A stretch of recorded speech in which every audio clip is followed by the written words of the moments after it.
Tobias, 1-1 mod Lars her. Hvad er din umiddelbare kommentar til kampen? Jamen, jeg synes, det er en stor præstation. Valgte at spille den igen. Ærgerligt, det er ikke nok til 3 point bare. Er du skuffet? Ja, det må man sige.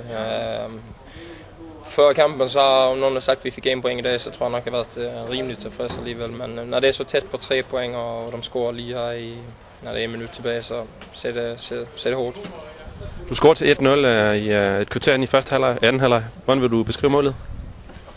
Jamen, det er en kontra, og så ser jeg bare, at det findes et område bagom deres bakke, som løber ind, og så gør jeg det, og så får jeg en fin aflæring fra Reik, og så er det bare sparke den ind. Nu skal I spille mod Osasuna på onsdag på udebane. Hvordan ser du frem mod den kamp?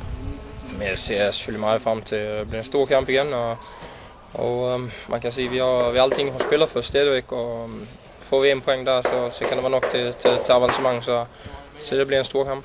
Så I tror stadigvæk på det? Ja, selvfølgelig gør vi det.